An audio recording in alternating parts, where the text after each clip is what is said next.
Hello, everybody. Welcome. Welcome to this wonderful Tuesday evening. And let's see. Oh, we got all sorts of people in the chat. Hello, Nate, Judy, Mossy Incarnation. Hello, Brittany.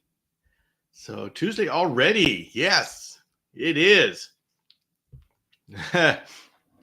Bill, I think he forgot how to do this YouTube stuff. Talking about me, yeah, or James or me. Yeah, I've had a reassessment of what my life is, what my outreach is going to be, and I'm really happy with where it's going to go, and it's going to be unveiled over the next week or two. So I am excited about that. And yes, Mikey, we do have that Wednesdays still, even though I am not doing the daily vlog anymore. The Wednesday DIY guides is still on. So we will see you all. We would be there tomorrow morning. Yeah, to make sure that we got it. Hello, everybody. Woo. All right. You know what? We have to check to see how the eggs are doing. This is the weekly check. All right. There we go. They still look good. Haven't hatched yet, but they still look good. All right. As good. Yeah. They look really good, but they haven't changed much. So very soon, someday, very soon, all of a sudden, everything's going to go crazy. So I can't, that is going to be, ooh, there we go. So anyway, how's everybody doing out there? What is going on in your chameleon life? How many chameleons do you have in total? Lots! I don't know how many I have. You should do a care video on pygmy leaf chameleons. Yeah, there's a lot of things I should do a care video on, but yes, that is a good one. That is a good one. And I do have a number of videos that already are on the YouTube channel about that. If you do a search for Michael Nash, you'll see that there's some very good videos that get you started with the pygmy leaf chameleons. Hey, Dendrobates, not Dendrobates, Dandrobates. Amphibicast is here. Hello, Amphibicast. Very good to see you. Nice crowd tonight, Bill. Yeah. Well, I mean, let's see. Just in time for brevicorn eggs. Yes. Very important. Steve is one of the ones that are watching those eggs. Steve has some eggs, and we are keeping track of what's going on there. Getting ready to build my fogger. Got the transducer, autocorrect. Ordered, headed to Home Depot for the rest. Excellent. So we got a fogger builder going on here. And Satan is now up to 103 grams. We're all just kind of, we're invested in how Satan's doing. He's just a character, and we need to know. So that's good to hear. He's doing good. And Maddie Pats, just got my first Jackson's Chameleon today. Welcome to the chameleon community. And Jackson's Chameleons are wonderful. Just make sure you give them that nighttime drop. You don't get them too hot. And too hot means in the you start mid 80s and they start to not enjoy life. So you got a cool weather chameleon there. Just remember that. Allow them to be cool during the day, as in room temperatures. And cold at night. They would love it if it got into the 50s, in the 50s. And so some people try to keep them warm at night. No. Let them get down to the 40s they'll do. Yeah, don't keep them warm at night. Hey, Eliza Ann is here. So, hey, everybody, I don't know if you checked the Instagram stories or you checked the newsletter, but I am doing a class on chameleon parasites, and it's going to be next Sunday. If you are interested in learning about how to do your own fecals, learning about the relationship between chameleons and parasites, and being familiar with the medications, what they do, and some of them kill the parasites, some of them just disrupt the parasite's ability to reproduce or eat. And it is a it's important or it's very useful for us to have that information when we are working hand in hand with our vet. And I'll go over the strategies for when to treat, when not to treat, how to deal with quarantine situations so you break the parasite life cycle. There's 3 ways to break the parasite life cycle. We're going to go over those. And it's a nice comprehensive course. It is this Sunday at 1 p.m. Pacific. It is $40. And it's a live instruction. I'm going to be there, and it is interactive. So you ask questions, and I make sure that you know what you know. You go away knowing what we have. Bill, how common are parasites in captive bred chameleons? Dan, they are much more common than we think. Everybody assumes that captive hatch chameleons do not have parasites, so they don't check until there's a problem. Well, chameleon parasites, when they are at a healthy load, don't have any external problems. So you don't see the chameleon being lethargic or having a problem with a runny poop or constipation, and so nobody checks. But it's amazing how many breeders have checked and how many keepers have checked that their captive hatched chameleon turns up positive for parasites. Let's say, how can this happen? There's a lot. Parasites are really, really resourceful. They have to be. And so we don't have numbers on that, but I can tell you that it is many more have parasites than we think. So, all right, excellent. We see Marcia Ann at the class, and we will be seeing Alfonso. He'll be there. And let's see, we've got James has got a question about chameleon. Do you think it's common or uncommon to have a pair of veils that just will not mate? The female has never shown any responsive colors or attitude, and the male kind of attempts to try but hasn't connected. It's common because chameleons aren't always on. They aren't always ready to go. Males often are, and females are usually the ones going, no, not receptive. But it can be the other way around. I mean, it doesn't matter with the veiled or any others. There's just a time where they're ready and there's a time where they're not. Now, with some species, there's going to be environmental cues involved. With veiled chameleons, we generally don't have environmental cues. It's usually, I mean, your suspicions that this is not usual are well-founded. Veiled chameleons, we usually don't see that kind of problem, but they still have up and down days. And there are other complications that come into it. Our lighting, internal lighting, sometimes isn't giving them the right cues. They can see in the ultraviolet, and they can see beyond our visual spectrum. And so sometimes they are not getting the visual cue that they need. And we say, hey, well, what's the problem? And you bring them outside, and then all of a sudden, boom, they go. Well, there's probably visual cues. Now, I haven't experienced that with a veiled chameleon. I experienced that with Furcifer minor. So we're learning so much about all of these little cues, and we've done a good job recreating their environment inside artificially, but there's still a whole lot of work for us to do to be better at that. Captain Sparrow is asking, when will you be building the outdoor enclosure, or have you already built it? I have not built it yet. I am working on that. I will be working with the DIY Chameleon guys, James Cross, and we're going to be putting together a build guide on doing an outdoor cage that's on casters so you can move it around. But we need to get past the stand, the 2x2 by 4 foot tall cage stand that we are working on.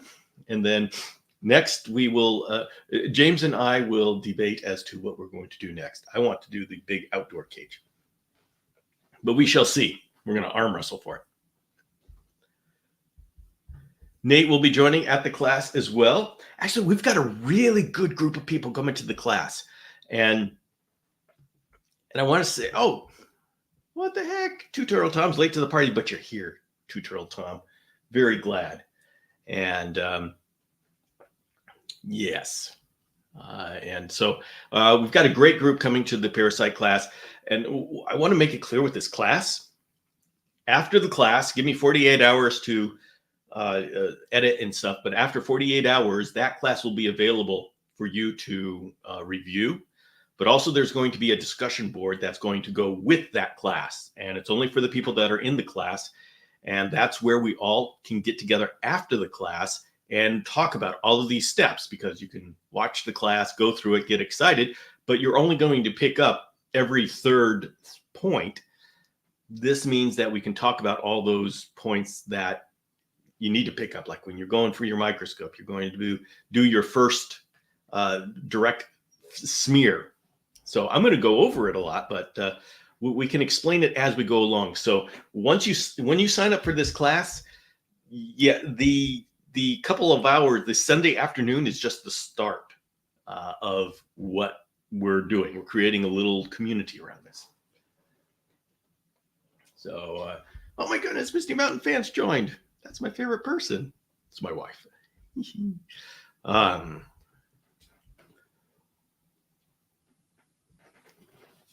Hey, Bill, are there any beneficial or symbiotic parasites that interact with chameleons, or are they all bad? Oh, Gonzo Choke.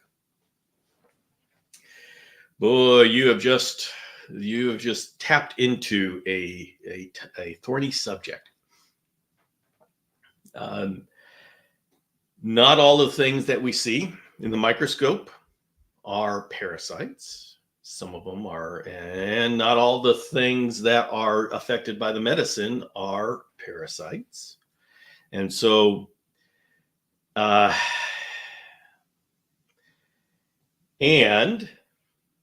we don't know how the chameleon's body has grown to accept / need parasites in their life. And keep bringing up the example of Crohn's disease in humans, which is what happens when the human body is expecting there to be parasites, wants to be getting rid of parasites. In the absence of parasites, it attacks itself. This is an example of how we have adapted to a situation, because in nature, there is no good or bad. There's just situations. And so, yeah, it's not clear cut at all, Gonzo. Not at all.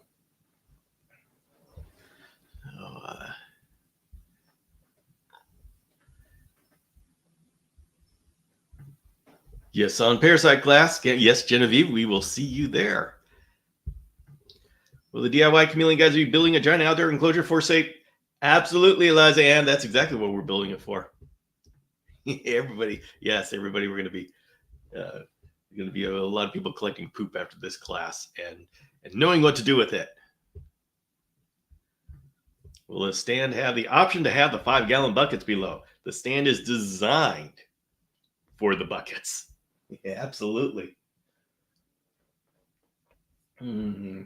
See, Vapor Trail is asking, what type of water do you use when it comes to digger, foggers, and misters? I hear distilled RO and water conditioners. Is one the best, or should a combination of them be used?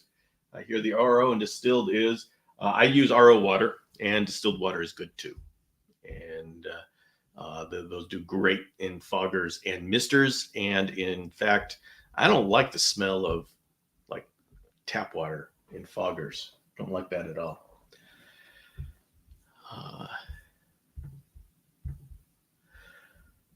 Patrick's asking, what is the average lifespan of a panther chameleon, even in best habitat conditions?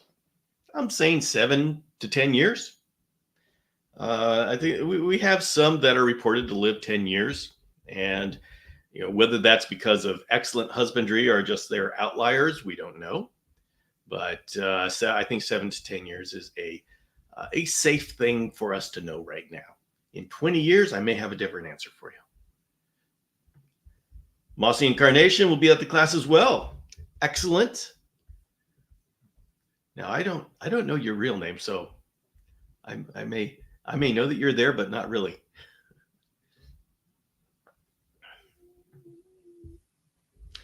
Wonder why there's not been any kind of lawsuit for the Chameleon kit. UBB bulbs killing chameleons. Isn't that equivalent to buying a first aid kit with a grenade kit? Nope, James, because the light does produce UVB, and if you use it right, it will actually work. So the light is that would be a very difficult thing to argue. The Chameleon kit is not the killing machine that people like to make it out to be. And I think, but I'm not going to tell people to stop being overly dramatic on the Chameleon kit, because the end result is good, that people get the message that they don't buy the Chameleon kit. It doesn't matter. It doesn't matter if it if it can be used right. If people who get it the first time don't understand how to use it right, then it's not a good product. And yeah, it can be very dangerous because they think they have UVB. So yeah, a lawsuit would not go far. If we graduate from the class, do we get a parasite-shaped trophy? We ought to think about stuff like that. We could start getting really creative. Just an idea for a DIY video. How about a DIY mister? Yeah, it would look suspiciously like a Miss King mister that we just find the parts on Amazon and put it together. Miss King's actually got a very good mister. We did a DIY fogger because there's no good foggers out there. But yeah, we could do a DIY mister somewhere along the way. But just telling you, it's going to look a whole lot like a Miss King. They've got a good system. Is fogging good, effective hydration methods for chameleons? Yes, very effective and very good. We've used it successfully. It is a great hydration method. Now, it's very controversial as well, and you will go and you'll find many places who are absolutely against it. But they're, yeah, so, oh well. Not sure what to do. There's nothing to do about them.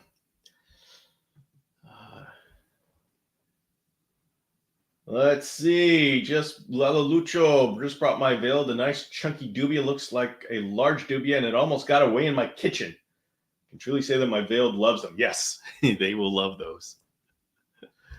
Oh. Yeah. Okay. Could hatchling chameleons be getting parasites from the soil as they unearth from the ground, or there's speculation they have them when the being in the egg developing? Maybe parasites burrow in the shell. Could be any of those things. Yeah, their parasites could be in the ground, although it's unlikely to have chameleon parasites in any ground that we dig up here. As for being transmitted by the mother before they're laid, anything's possible. It's amazing how creative and resilient parasites are. We don't necessarily know that for a fact right now, but we should always keep that open as a possibility and look for it, because that's something that a parasite would do. Maybe parasites burrow in the shell. Yeah, well, we just need people that are going to go out and try it and figure it out.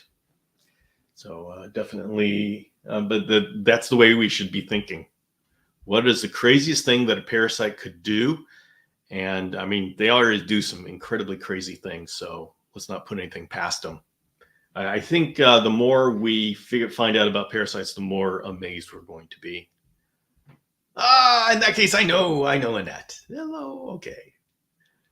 Yes, I know Annette. Oh, Steve's got to go back to work. Well, thank you for dropping by. What temps would you not recommend fogging in? Right now, that's a difficult question, because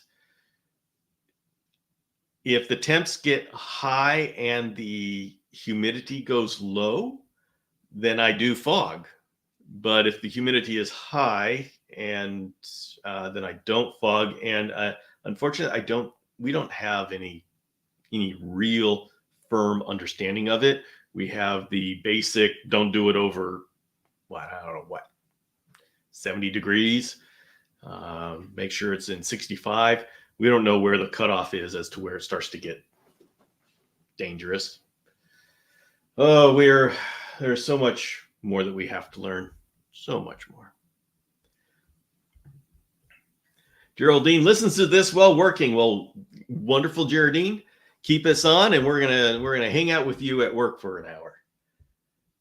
So, hey, Annabelle's here. Yeah. I had suggested a female chameleon kit to Neptune. Okay. All right. Annabelle. I've seen in documentaries that some lizards eat the fecal matter of adult animals to get the gut biome and bacteria to start up its digestive system. Have you observed this behavior in chameleons? I have not observed this behavior in chameleons. I know some people in the past. I'm not recommending doing this. I am only I am only presenting this as a historical fact that some people in the past have tried to, because when you give metronidazole, it kind of cleans out the gut flora, the good and the bad. And so some people have actually tried to make crickets run through poop of healthy chameleons to get some of that back. I have no idea if that works. I have no idea if that's a good idea. I don't think it's a good idea, but I don't know. It has never caught on, so I can't tell you. Can't tell you if it's a good idea.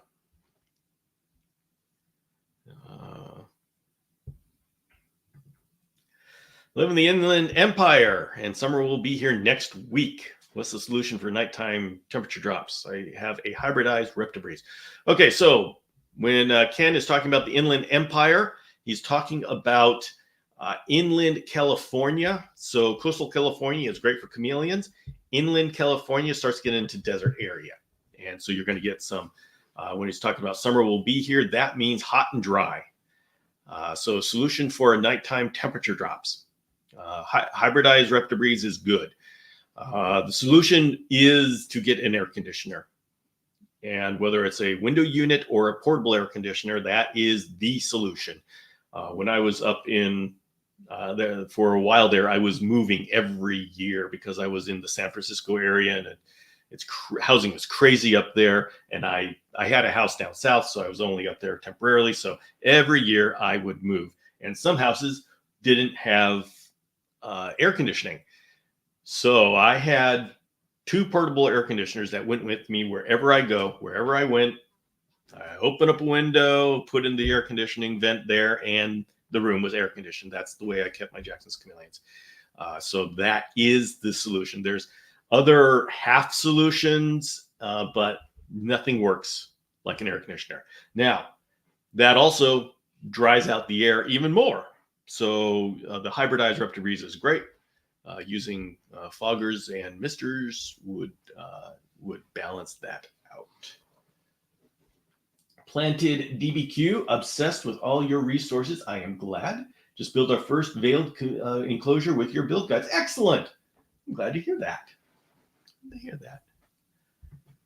So I hear California desert babies eat the poop of adults. All right. Thank you very much. So, Marsha Ann runs fogger, drops nighttime temperature in enclosures, 10 degrees. And James uses the fan blowing on the air in the fogger without the fog on to bring the temperatures down. Okay.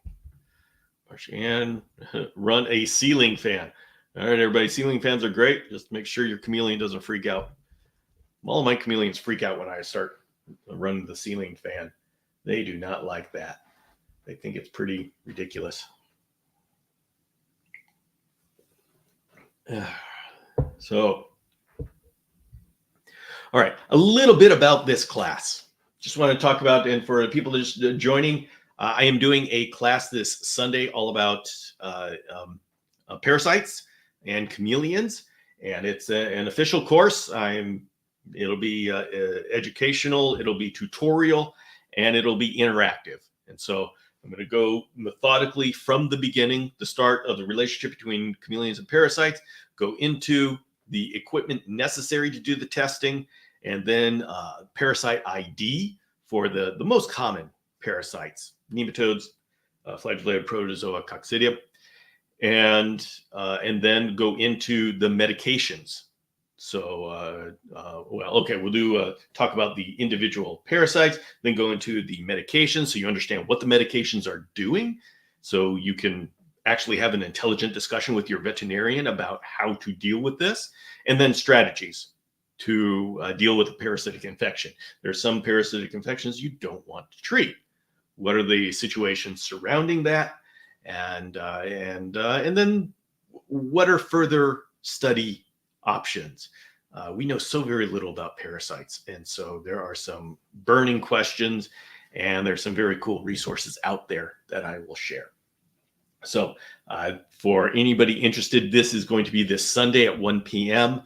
It's a paid course, $40, and it is live instruction and fully interactive. And so I will answer questions afterwards. You will be part of a discussion group, and so you don't have to catch it all at once. And if anybody has any questions about this class, please put it in the chats. Let's talk about it. And Nick is going to be there. Nick, you were actually I think you were the first one to sign up. Man, I announced it, and 6 minutes later, Nick shows up.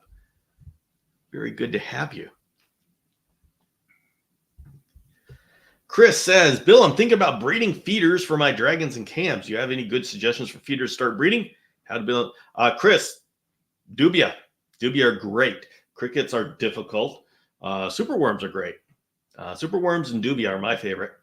Actually, green banana roaches are my favorite, but they're really a pain in the butt to use as feeders because it's so fast and they hide. But dubia and superworms would be my top.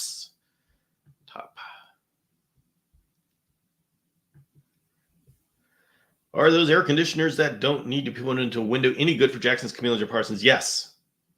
Yes, as long as they have an exhaust hose that goes to the window.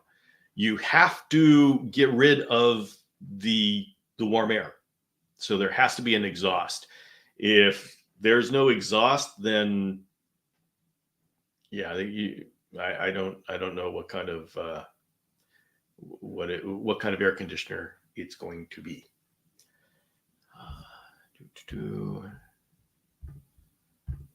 Oops. Would feeding a chameleon a non-insect feeder, gecko or small lizard, help to get its gut biome back after being given anti-parasitic medicines? Maybe. The thing is, it's really hard to detect what is gone, if it's empty, what's gone out of the gut, if it's empty, and when you've replenished it. So a lot of this is speculation. You would have to have some way of measuring success to be able to say, hey, this worked. And it's not obvious what that would be. Do you think the cams will like the cicadas on the East Coast? Yes, they will. And I wish we had them here. My Parsons would love those. All right, Roman knows where the good party is. Dubia, easy. They are, although I don't do so well because I keep them too cool. They won't.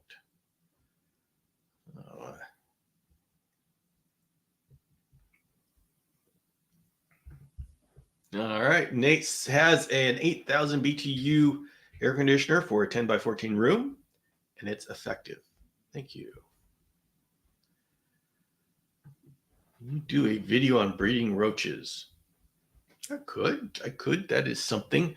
I have a long list right now, but that is a good one to put on it. So I'm saying good idea. It's on the list, but I've got a whole lot to get through. Been thinking about setting one up for a while. Okay, Chris is talking about the feeders. Yes, you should. Everybody should try raising a feeders. Number one, they'll get an appreciation for how what it takes to raise feeders, and number two, it's a way to really make sure that your chameleon is getting the best of nutrition. And you find out that raising feeders is an entire hobby and skill within itself.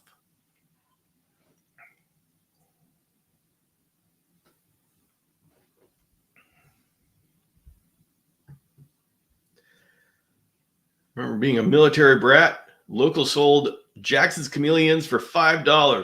Yikes. You should do a video about going grasshopper hunting. James, who in the world would go grasshopper hunting? Whatever. Crazy man. Crazy man.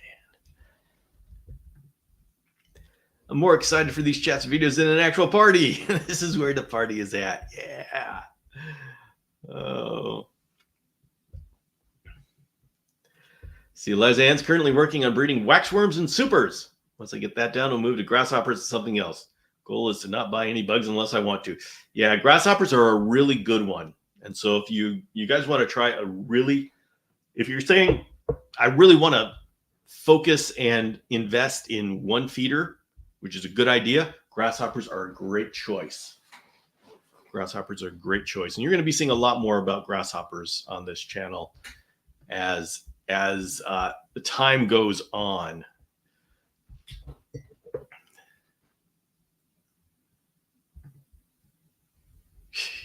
Grasshopper.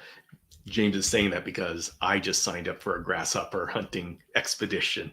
So, yeah.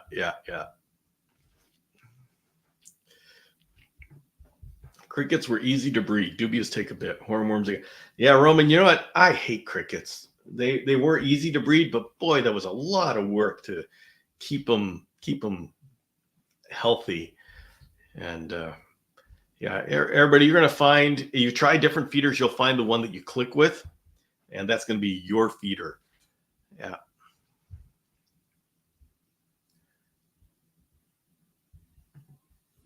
Could you try that after a parameds? Feed a lizard that eats the same diet as chameleon and see if that will reintroduce. You can test the fecal matter after to see if it works. That's the problem, James. What do you test for? What do you look for? This is the idea that the gut flora is being cleaned out. There's no test that tells us that it has been, and so we don't know when it's back.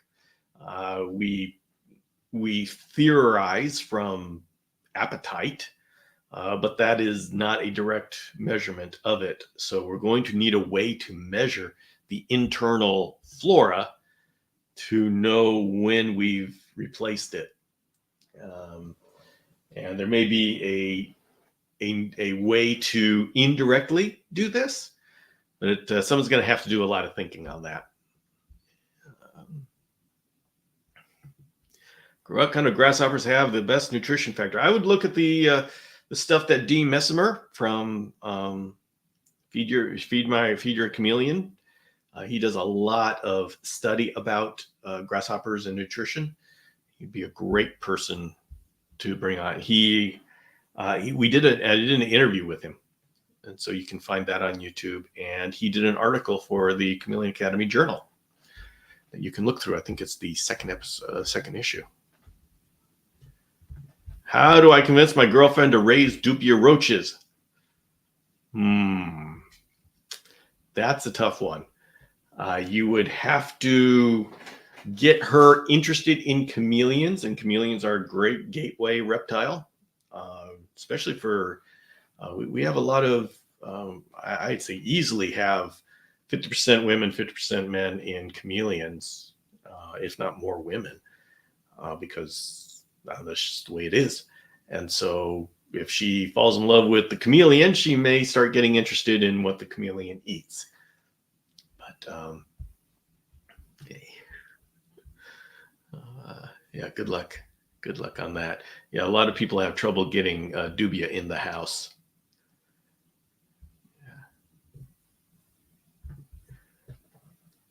And Liza Ann having trouble getting dubia in. Husband doesn't is not much for that.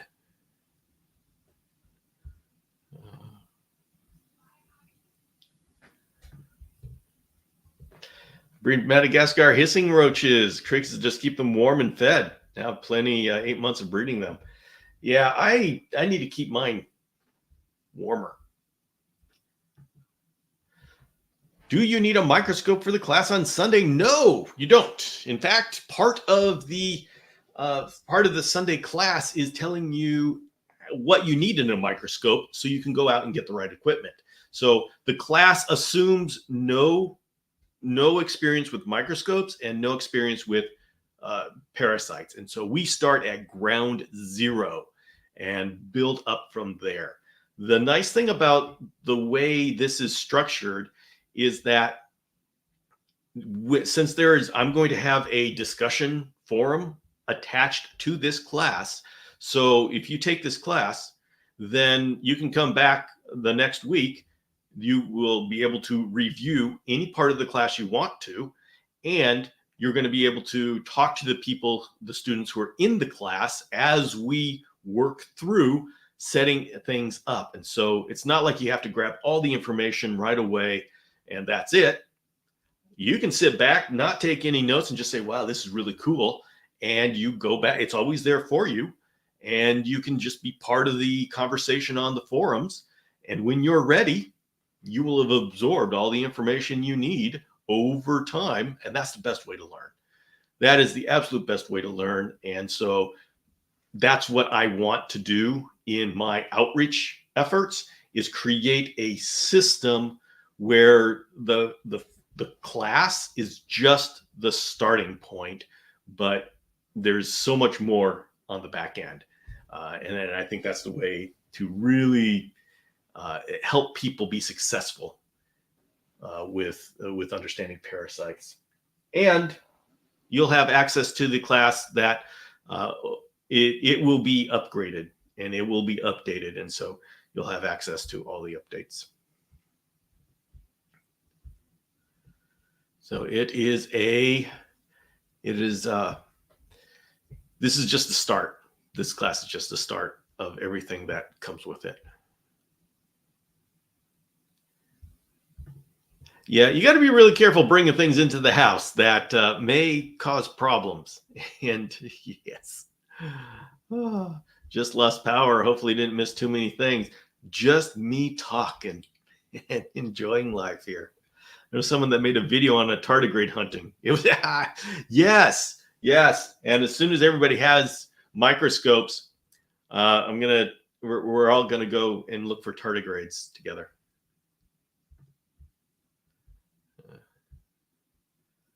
Let's see. Yeah, it took me a good 10 years to get my wife to accept a snake in the house. So that may be, you may have to just say, all right, I'm not going to have roaches. I'm not going to feed roaches. When they say hell no, that you don't want to mess with that too much, because yeah, there may be a reason.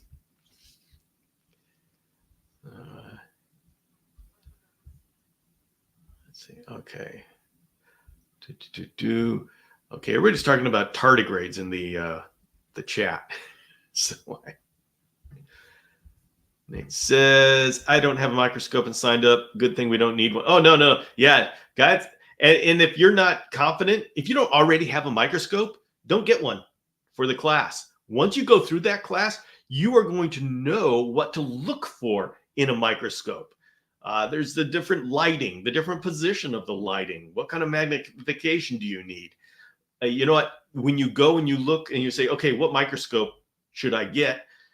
There's a whole lot of really, unfortunately, there's a lot of garbage stuff out there. The microscopes are actually very good, but the marketing is horrible. And it's a lot of offshore companies that make very good quality microscopes, but the like the marketing, the information is just garbage. They do a lot of, and you can do this with your life and not tell you exactly what the product is. So we will definitely, I'm going to cut through all of that. So you'll know exactly what you should get, and you don't have to worry about, am I spending too much? What is it? Am I getting enough? So yeah, if you don't have a microscope, don't get one. Come to the class and you'll know what to get. Oh, Roman, thank you. Super sticker. That is a super sticker. Thank you very much, Roman. Very much appreciate that support. Thank you. Let's see. Norman Michelle, I'm very sad my chameleon is dead. That's sorry. That is we're very sorry about that. So yeah, that's sad. Let's see. Hey, Patrick. Patrick is always exceptionally happy. Thank you, Patrick. We love having Patrick around. Hey, Bill, we didn't get any, but thoughts of yours on reptile expos and purchasing a panther from one, and the way they're kept at an expo. Troy, you're going to find the best of times and the worst of times at an expo. My advice for going to an expo is figure out the list of the people that are going to attend. Usually that list is available ahead of time. And then you can research these places. There should be breeders that show up, and you can research the breeders and say, okay, these are the reputable breeders. And then when you get there, you're going to find some people that really weren't on the reputable breeder list or just showed up and you have no idea who they are. I mean, you can always get on your phone and say, okay, who is this person? Do your research on the people that you're buying from, because you are going to have an exceptional breeder right next to someone who doesn't know what they're doing, doesn't care, and just wants to shove off these chameleons. So expos are a mixed bag, and they are as good as the research that you do. If you go and just say, well, that looks good and that's a good price, yeah, that's when you start shooting yourself in the foot, because people know, number one, chameleons at the expo, especially at the beginning, are trying their best to hide any problems, because that's what animals do and chameleons do. So they are giving you even if they feel horrible inside, they're going to be hyped up on adrenaline. So viewing the chameleon is not that great, and going on price, you get yourself in trouble with that one, because people are looking for people who are looking for low prices, and they will give you what you're looking for.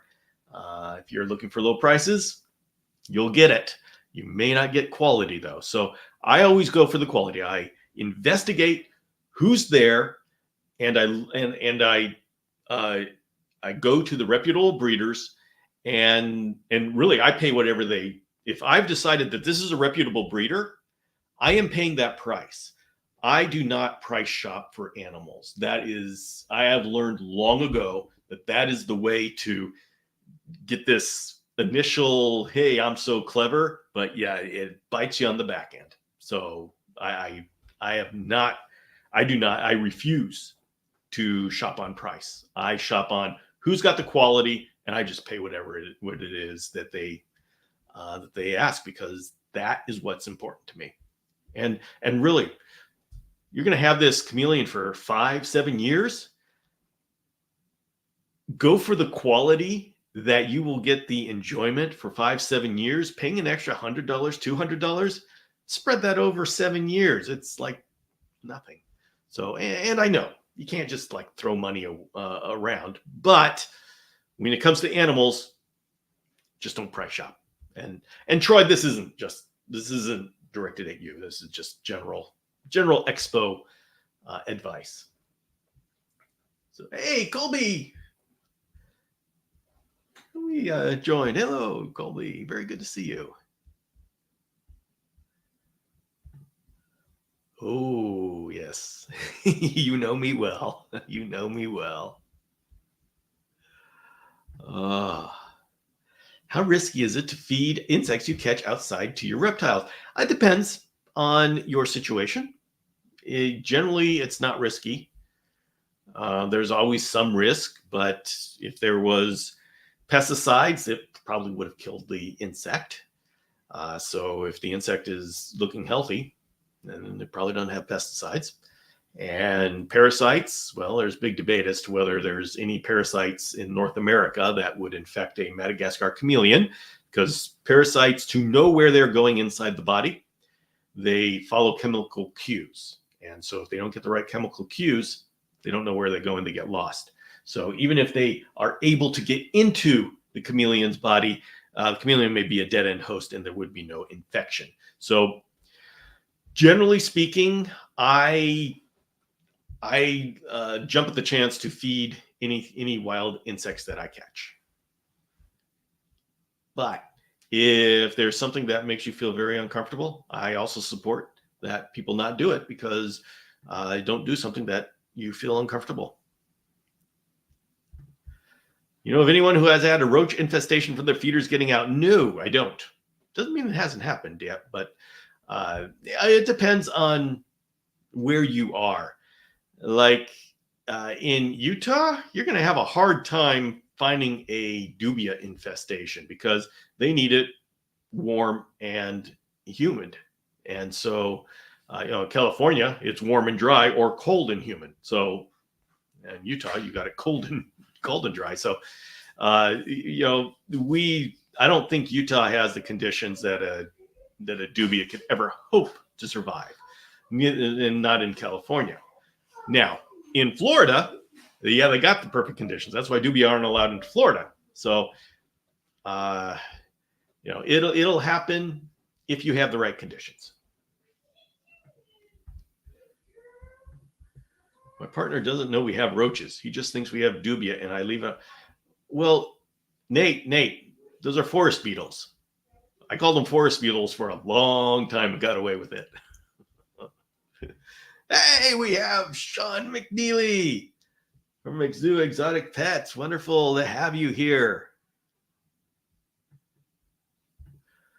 Husband didn't want bugs either and had a grasshopper visit him while he was in the shower the other day. He handled it well. Yeah, and no matter how careful we are, something always gets out.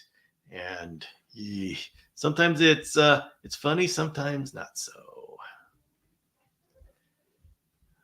Let's see. Hi, Bill. Bill, how are you? I am doing very well. I am excited for the things that I am creating, and I got a great bunch of people that hang out with me and have fun with chameleons. That's about as good as it gets. So, how are your shamrock chameleons doing? I'm acclimating a pair now. Anywhere you can recommend a chat with other keepers of the species.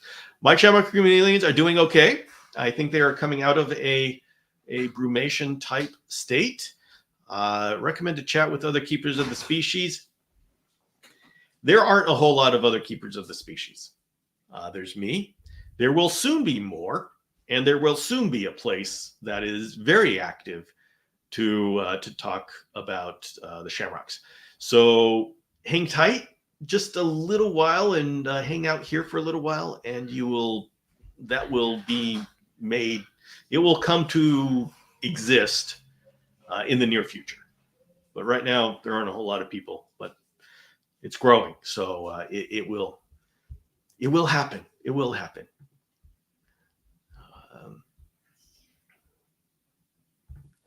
Any idea why my veil doesn't get fired up when he sees my panther? They're probably used to each other. Once chameleons get used to each other, it's like, okay, I know you're not going to come into my territory, and they just don't care. So, yeah. Oh boy. I interacted with Jonathan Hill today about my panthers. He's an awesome breeder.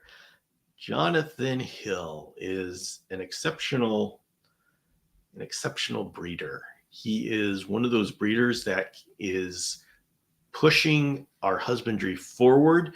Usually breeders hold the community back because they don't want anything to change. Jonathan has broken the mold. So yes. Yes, he's a good person to talk to. Bill, I need to upgrade my 20-year-old webcam. Any recommendations? Absolutely. There is something called the Insta360. And it is exceptional.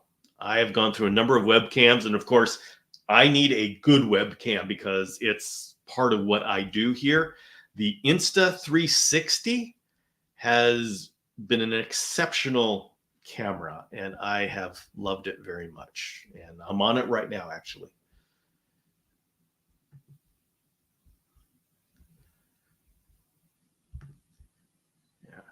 They have several chameleons, but definitely pushing their eggs for better price. Yeah, eggs are I'd say don't go with eggs. You don't know what you're getting, and you don't know if it'll hatch. So you're not, yeah. I'm not terribly happy about eggs being sold like that. Between experienced people and breeders, it's a great thing, but to expos, it's not done great. What about coccidia transfer from chickens? I do not believe that coccidia would transfer from chickens to chameleons. I think that we're talking the chemical cues would just be so totally different, and there are so many different species of coccidia. I don't know that for a fact, but that would be my initial suspicion that they would not. When you like going from something that is cold-blooded to something warm-blooded, that is a big jump for a little parasite to do. Once again, I am not going to say it won't happen because parasites are pretty resilient. Bill, have you used cicadas as feeders? No, I haven't. I have never been back east when there has been cicadas, and I'm very sad about that. Very sad about that. I love a look at behind the scenes stuff like your webcam type. Are you a Windows or a Mac? Oh, you want the tech. Oh, I would love to do a tech show. That would be fun. That would be fun. All right, everybody. We are coming to the end of today. Lala Lucha is asking, do all female veiled chameleons turn dark shade when they are ready to breed? They usually turn a dark shade once they have bred. But there's other reasons for them to turn dark. So, all right, everybody, I want to say thank you very much for coming to the show. Class this Sunday, you can go to chameleonacademy.com and sign up if you want to learn about parasites. And it'll be and I will tell you one thing, even if you're not interested in, even if you don't think you need that your chameleon has parasites, the education, it's a fascinating field of study, and it's a very cool look into the natural situation with chameleons and parasites. They're all connected, and so it's a very fun subject. I am suspecting that it will go beyond 2 hours, beyond 3 hours, and we'll just go until my voice gives out, because it's just it's a lot of fun. So, all right, everybody. I will see you tomorrow morning for the DIY guys at 5 a.m. Pacific. So have a great night, and I'll see you soon. Bye.